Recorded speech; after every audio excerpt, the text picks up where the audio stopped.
Hello YouTube, it is I, Vincent, back again with yet another guitar video. And today we're going to be talking about a guitar brand that I honestly completely forgot existed until I did the guitar tier list video, and that was one of the brands on there. And that is Washburn guitars. From Nuno Betancourt's iconic N4 to Dimebag Darrell's iconic models, Washburn guitars was once at the forefront of extreme metal. And with an extremely vast history that rivals that of even Fender and Gibson, you'd think that they would be on track for success. Unfortunately, fate had a very different turn, and Washburn has now faded into obscurity, being a brand that honestly most people don't even know exists anymore. Today we will be discussing the history of one of rock and roll's most iconic brands and their rise and fall from success. And with all that being said, let's get on to the video. Washburn is actually one of the oldest guitar manufacturers in the entire world, getting their start in 1883 in Chicago, Illinois. They began as a part of Lyon & Healy, producing mandolins, banjos, acoustic guitars,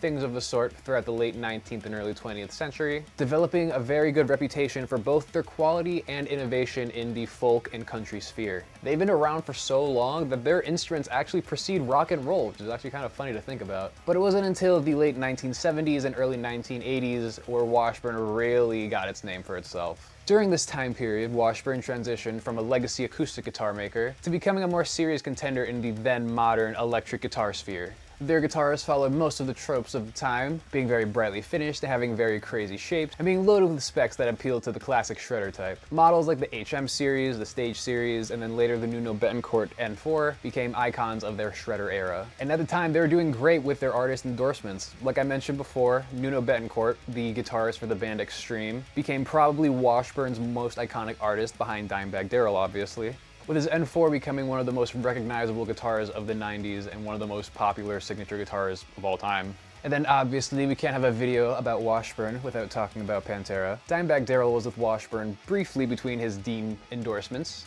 and even though he was with them for a very brief period, he was a very big part of Washburn's legacy, and there are even people to this day that swear by his Washburn signatures and don't even touch the Dean stuff. And then later on in the 2010s, as we all know, our beloved Ola England was also endorsed by Washburn when they were trying to kind of modernize and move into that era, albeit unsuccessfully. However, by the early to mid 2000s, I would say the cracks kind of started to show. Honestly, making all these videos, it kind of makes me realize that Y2K was kind of that breaking point for a lot of these 80s guitar brands. Either you modernized and succeeded like Ibanez or ESP or Jackson, or you just kind of fell by the wayside like one of the brands like Kramer or Hamer or Washburn. Brands like Schecter and ESP and PRS and Ibanez, these brands were all able to modernize their lineups, modernize their marketing, and modernize their artist endorsements. And all of this ensured that all of these brands would become powerhouses in the upcoming years. However, Washburn was kind of having an identity crisis, to put it lightly. While they were still producing quality instruments, they didn't really have a clear identity. There wasn't really anything distinct about them. Their catalog was bloated with so many overlapping models, confusing branding, and honestly pretty inconsistent quality that frankly was just not up to snuff with their competitors at the time. While the N4 was a constant staple in their lineup, everything else was kind of flopping. And while I do applaud their attempt at trying to modernize their lineup with the Parallax series and then Ola England coming in and kind of bringing in his own shapes,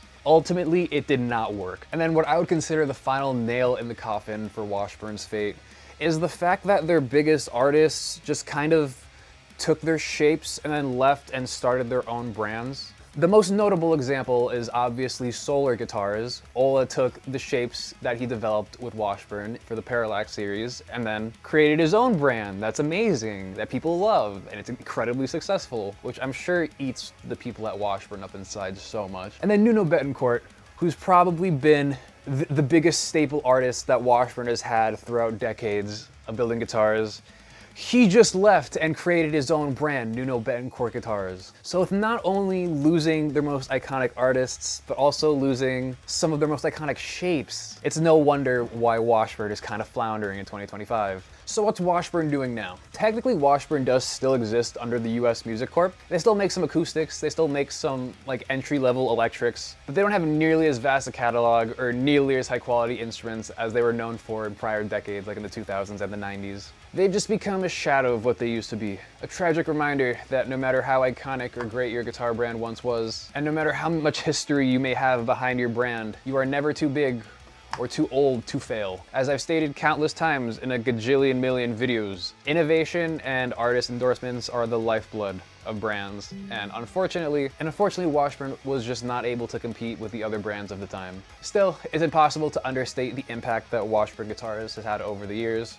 From starting in literally the 1800s and being able to survive all this time, that's an achievement in and of itself. And we cannot deny that some of the most iconic and well-known guitarists of all time, from multiple generations, whether it's Nuno or Dimebag or Ola, and that legacy will continue to live on through those artists, as well as the offshoots that were born of its demise. But that's enough of me yapping. What do you think went wrong with Washburn? Do you agree with what I'm saying, or do you disagree? Do you think Washburn is doing great in 2025? Do you guys think that Washburn could ever truly make a comeback, or are they just another relic of a bygone era, only to be forgotten with time? Be sure to drop your thoughts down below in the comments section, and don't forget to leave a like, a subscribe, helps me out immensely.